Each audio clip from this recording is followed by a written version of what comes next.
কেন অপদার্থ শব্দটি আমি ব্যবহার করলাম এই কারণে, রাজ্যের যে জনসংখ্যা তার প্রায় অর্ধেক এই বন্যায় ক্ষতিগ্রস্ত হয়েছে। এই বন্যাকে বলা যায় কি করে বন্যা দুর্গত মানুষদের পাশে দাঁড়ানো যায়, তার জন্য রাজ্য সরকারের বাস্তবমুখী কোনো পরিকল্পনা সিদ্ধান্ত ছিল না। বন্যা দুর্গত মানুষদের পাশে রাজ্য সরকার এবং রাজ্য সরকারের বিভিন্ন দপ্তর সেভাবে দাঁড়ায়নি। বন্যায় শুধু জনসংখ্যার অর্ধেকই ক্ষতিগ্রস্ত হয়েছে, বিষয়টা এরকম নয়। 33 জন মানুষের প্রাণহানি ঘটেছে, কয়েক লক্ষ বাড়িঘর ধ্বংস হয়ে গেছে, চাষযোগ্য জমি নষ্ট হয়ে গেছে, বন্যায় পুকুরের মাছ ভেসে গেছে। বলা যেতে পারে স্মরণকালের মধ্যে এমন ভয়ানক বন্যা আমাদের রাজ্যে হয়নি। কিন্তু আমরা কি দেখলাম, এই বন্যা দুর্গত মানুষগুলো একটু সাহায্যের জন্য তাদের মধ্যে হাহাকার। রাজ্য সরকারের আধিকারিকদের দৃষ্টি আকর্ষণ করছেন, রাজ্য সরকারের বিভিন্ন দপ্তর তাদের আধিকারিকদের কোনো হেলদোল নেই। বেসরকারি বিভিন্ন সংস্থা, গণসংগঠনগুলি, এনজিও, সমাজের বিভিন্ন স্তরের মানুষ এই বন্যা দুর্গত মানুষগুলোর পাশে এসে দাঁড়িয়েছেন। কিন্তু রাজ্য সরকারের ভূমিকা এ নিয়ে জনমানুষের প্রশ্ন তৈরি হয়েছে। তার জন্য বলেছি একটা অপদার্থ রাজ্য সরকার। 25,000 কোটি টাকার উপরে ক্ষতি হয়ে গেল, না রাজ্য সরকার না কেন্দ্রীয় সরকার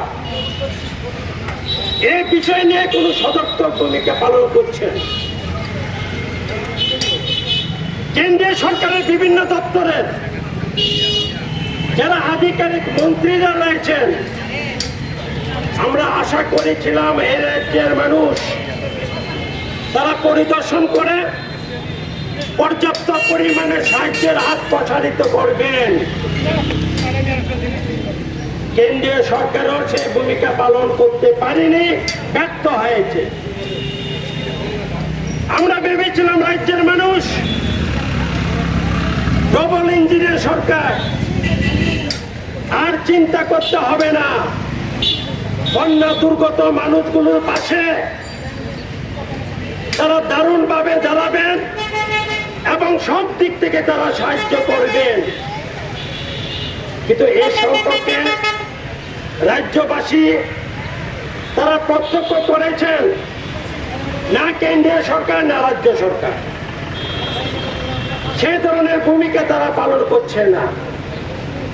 এখন রাজ্য সরকারের আধিকারিকরা বলছেন আমরা সার্ভে করছি, সার্ভে করে দেখব ক্ষতির পরিমাণ কতটুকু, তারপরে রাজ্য সরকারের পক্ষে সে দায়িত্ব পালন করা হবে। এটা কেমন হলো? কতদিন হয়ে গেল, বন্যা দুর্গত মানুষগুলোর কি অবস্থা? কয়েক হাজার মাডওয়াল ভেঙে পড়ল, কেউ কেউ খোলা আকাশের নিচে রাত্রি যাপন করছেন। বন্যা দুর্গত মানুষগুলো এক পক্ষকাল বলা যেতে পারে সেভাবে তারা খাদ্য সংগ্রহ করতে পারেনি। পাশে দাঁড়িয়েছে বামপন্থী গণসংগঠনগুলো, পাশে দাঁড়িয়েছে বামপন্থী শ্রেণী সংগঠনগুলো, পাশে দাঁড়িয়েছে সিপিআইএম পার্টি। সরকার কোথায়? কোনো ভূমিকা আছে? তাই আমরা 14টা জনগণের যে একেবারে জ্বলন্ত যে দাবি, এই দাবিগুলো নিয়ে জেলা শাসকের দৃষ্টি আকর্ষণ করছি। গ্রামেগঞ্জে কাজ নেই,